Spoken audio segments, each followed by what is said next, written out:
Hello again. I'm very pleased that you have decided to watch this next video. The topic we are going to look at is what Romans 13 actually teaches. I think that this is a very misunderstood passage in the church today. To be honest, I've never heard from anyone else what I'm about to teach.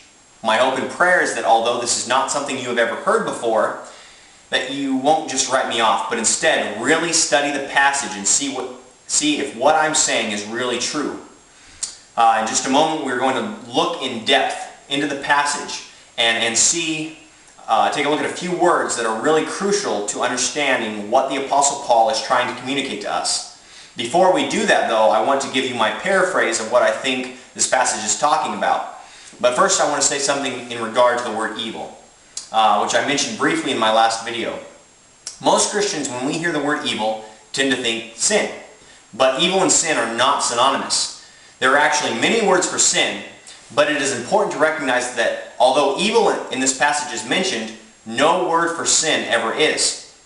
In order to understand what evil is, we need to look at the context. And I think you will see that the definition that I gave in my last video captures it rather well. Evil is encroaching on or harming someone's person or property. Our passage begins in Romans chapter 12, verse 17. And in the context, Paul is addressing the church as to how we are to conduct ourselves in regards and relationship to other people. Verse 17, repay no one evil for evil, which is clearly not returning harm to someone who harms you. And then he speaks of not avenging yourselves, but rather give place to wrath. As it is written, vengeance is mine, I will repay, says the Lord. So, you have a Christian who is wronged by someone else. It is not that Christian's job to avenge himself, but rather, he is to give place for wrath. Vengeance is God's job, and God is going to take care of it. So Paul then comes to chapter 13, which is an explanation of the means in which God executes his vengeance on those who practice evil. And that is through civil government. So in chapter 13 he says, let every soul be arranged under. Now, this word that I translated arranged under is hupotasso, from the Greek word arrange, with the preposition hupo, which is under, and it's usually translated be subject, but it's literally arranged under. And this arrangement under is in reference to the governing authorities, for there is no authority except from God, and the authorities that exist are appointed by God. So all authority in this world, no matter how corrupt it is, has the job of executing wrath by punishing those who practice evil.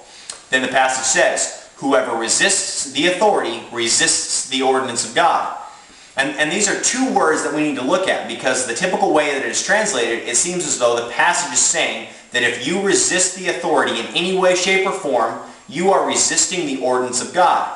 However, the first resist and the last two resists are two totally different words. The first resist is antitasso. So you have in verse 1, let every soul be arranged under, be hupotassoed. And now you have, if you are antitasso, or against this arrangement. What arrangement?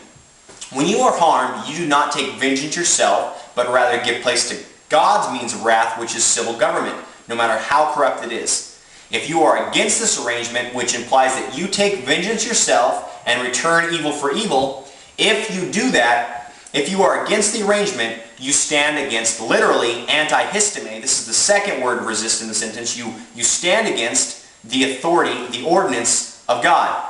So if you are against arrangement, then you resist the ordinance of God. What ordinance is he talking about? Quote, beloved, back in chapter 12, beloved, do not avenge yourselves, but rather give place to wrath, as it is written, and here's the ordinance, vengeance is mine, I will repay, says the Lord. So the entire passage is saying that if you are harmed, you do not do evil back. Instead, you arrange yourself under the governing authority, which is God's means of vengeance. And so, we're going to take a look at the passage now, and we'll go into more detail.